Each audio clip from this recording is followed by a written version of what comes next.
Hey guys, welcome back to the channel. This is silent vlogs. और आज का जो टॉपिक है वो है कि क्या हमें हर किसी केस में एंटीबायोटिक्स देने चाहिए। क्या ज़रूरी है हर एक चीज़, हर एक एक्सट्रैक्शन, हर एक पीडो एक्सट्रैक्शन के बाद हम पेशेंट को एंटीबायोटिक्स दें या फिर रूट कैनाल के बाद एंटीबायोटिक्स दें। Is it really required? क्या हम इनडायरेक्टली अपने पेशेंट्स को हार्म कर रहे हैं? इसके बारे में आज बात करेंगे। तो हम basically antibiotics different type of देते हैं। यूजुअली मोस्ट कॉमनली डेंटिस्ट्री में आजकल 625 mg जो आप सब जानते हैं, एमोक्सिसिलिन क्लेवुलिनिक एसिड का कॉम्बिनेशन देते हैं। हम जी भर के एंटीबायोटिक्स देते हैं पेशेंट को। आप 7 डेज के लिए खा लीजिए, 5 डेज के लिए खा लीजिए, 4 डेज के लिए खा लीजिए, अपना अपना रिजिम जो भी होता है हम देते हैं एंटीबायोटिक्स पेशेंट को एक्सट्रैक्शन करने के बाद। मैं मानता हूँ हालांकि कि हम इम्पैक्शन या फिर कोई भी आप severe dental acute swelling case हो जाती है तब हम उन केसेस में एंटीबायोटिक देना हमारा जायज़ है। लेकिन फॉर एग्जांपल अगर आपके पेशेंट को मोबिलिटी है कोई भी टूथ की, तो हमने टूथ एक्सट्रैक्शन कर दिया, उसके बाद हम जो उसके बाद एंटीबायोटिक लिखते हैं 5 डेज या 3 डेज का ही क्यों ना लिखते हैं, उससे क्या होता है कि अब मोबिलिटी ऑफ टूथ है, राइट। अब पेशेंट का पेन और जितना भी प्रॉब्लम है वो एक ही डोज से ठीक हो जाता है। तो पेशेंट को लगता है कि और मेडिसिन लेने की ज़रूरत नहीं है, तो पेशेंट मेडिसिन तो खरीद लेता है लेकिन वो खाता नहीं है।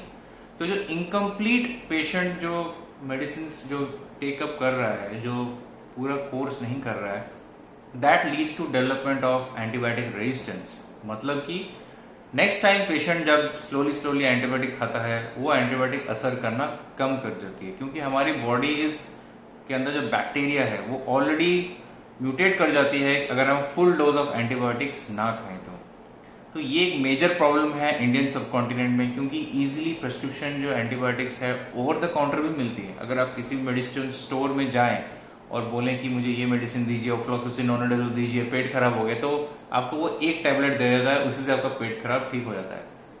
तो we really need to pop up pills every time antibiotics. हमें कोई भी अगर प्रॉब्लम है, हमको ठंडा और जुकाम हो जाए तब भी हम एंटीबायोटिक्स खाते हैं। तो in the overall phase of this antibiotic medicine, जब आप बचपन से 20 साल की उम्र से आप 40 या 50 के होते हो, कितने सारे एंटीबायोटिक्स आप खा लेते हो, तो ड्यूरिंग दैट टाइम हमारी जो एंटीबायोटिक रेजिस्टेंस जो होती है, बिल्कुल हमारी बॉडी की रेजिस्टेंस है to fight different type of diseases बिल्कुल कम हो जाती है। तो we are totally dependent on medicine. So ये हमें इमीडिएटली हमें स्टॉप करना चाहिए। तो आज मैं बताऊंगा कि एक्यूट डेंटल स्वेलिंग में हमको जो मेडिसिन प्रिस्क्राइब करनी है, 5 डेज या 7 डेज का कोर्स आप लिखिए, ऑगमेंटिंग या पेशेंट को क्लियरली इंस्ट्रक्ट करिए। भले आप पेन किलर ना खाएं like Zerodol SP, लाइजोफ्लैम, फ्लोजेन double A, जितने भी पेन किलर्स आप जानते हैं वो पेशेंट भले ही ना खाए, लेकिन एंटीबायोटिक का फुल कोर्स करना है। Make sure the patient takes it. So ये एक पहला इंपॉर्टेंट काम आपको करना है अपने क्लिनिक में।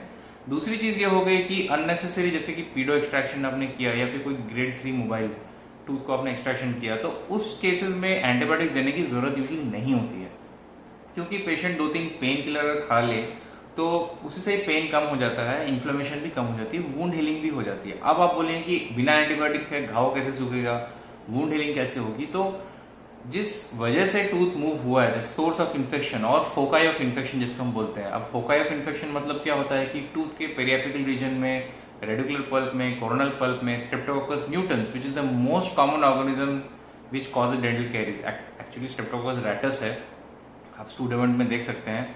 लेकिन जो मेन कॉजेटिव ऑर्गेनिज्म है स्ट्रेप्टोकोकस म्यूटेंस या स्टेफाइलोकोकस ऑरियस, स्ट्रेप्टोकोकस पायोजीन जो कि पस प्रोड्यूसिंग बैक्टीरिया है, ये टूथ के पेरियपेक्स में रहते हैं। तो अगर हम टूथ को ही रिमूव कर दें तो entire source of infection is getting remove. तो उससे क्या होता है, बॉडी इम्यूनिटी से और नेचुरल जितने भी हमारे प्रोडक्ट्स हैं, जैसे कि सॉल्ट वाटर गार्गिल हमने कर लिया, तो उसी से ही हमारे जो एंटीबायोटिक का लोड होता है टूथ जो स्वेलिंग इन्फेक्शन कराता है वो कम हो जाता है। तो इसीलिए हमें ज़्यादा एंटीबायोटिक प्रिस्क्राइब, अब हम स्केलिंग भी कर लेते हैं, ओरल प्रोफाइलेक्सिस करते हैं, and after every procedure we have to tell the patient all the procedures correctly कि एक्सट्रैक्शन के बाद क्या क्या करना है, पोस्ट एक्सट्रैक्शन हमको इंस्ट्रक्शंस अच्छे से देना चाहिए ताकि फर्दर नीड ऑफ एंटीबायोटिक। अब पेशेंट दोबारा ड्राई सॉकेट से आता है, फिर हम क्या बोलते हैं, और 3-4 दिन मेडिसिन कंटिन्यू करो, होता है कि नहीं? हम यूजुअली बोलते हैं पेशेंट्स को कि आप इतना दिन मेडिसिन और खा लीजिए तो कम हो जाएगा। बट रियल कॉज हमें ये जानना है कि वो क्यों नहीं ठीक हो रहा है। तो उसके रियल रूट कॉज को फाइंड करिए, कैसे भी करके IOP OPG लेके, and then start the treatment of any patient. देन उसके बाद आती है बात कि जिन जिन प्रोसीड्योर्स में आपको लगता है कि हाँ सर्जिकल प्रोसीजर हुआ है, थोड़ा बहुत विजडम टूथ एक्सट्रैक्शन हुआ है या फिर बोन कटिंग हुई है, तो उन केसेस में जहाँ पे आप बहुत ज़्यादा सर्जिकल एक्सप्लोरेशन कर रहे हैं, उन केसेस आप प्रायर एंटीबायोटिक कवरेज दीजिए। हालांकि ये हर केसेस में अप्लाई नहीं होता है। जैसे कि अगर कोई कार्डियोवैस्कुलर सिस्टम पेशेंट है, जैसे कि किसी को, अब if a patient comes to your clinic with cardiac valve placed और इन्फेक्टिव एंडोकार्डाइटिस, तो हमको उनको प्रायर एंटीबायोटिक देनी होती है before starting of any procedure. और जितना भी कोई डिफिकल्ट प्रोसीजर, जैसे कोई इम्प्लांट प्लेसमेंट करना है या फिर आपको विजडम टूथ एक्सट्रैक्शन करना है, if you give prior antibiotics before to the procedure, that is a very good idea, because any chances of further infection reduce हो जाता है। तो सबसे पहले हमको इन्फेक्टिव एंडोकार्डाइटिस पेशेंट अगर आया या फिर कोई भी विजडम टूथ रिमूव, तो उसको आप ऑगमेंटिन 625 दे सकते हैं या फिर कोई भी क्लेवन 625, जो भी आपको प्रेफर करते हैं वो आप दे सकते हैं। उसके बाद on second day you can do the procedure and tell the same medicine to continue for another 3-4 days. तो एक ही बार पेशेंट मेडिसिन खरीदेगा, तो आप अगर आप जानते नहीं है, मैं आपको बताता हूँ, एक एक्सट्रैक्शन के बाद जो भी मेडिसिन आप खरीदते हैं उसकी total cost around 350 to 400 rupees होती है। तो फॉर एग्जाम्पल अगर कोई मोबाइल टूथ है, तो हमारे क्लिनिक में कोई पेशेंट आया, तो हमने ओके आप मेडिसिन खा के आइए, आपने देखा कि हाँ इमीडिएटली हो सकता है, लेकिन समवेयर इन योर माइंड एक होता है कि बाई चांस अगर लोकल एनेस्थीसिया काम नहीं किया तो दोबारा पेशेंट को LA देना पड़ेगा।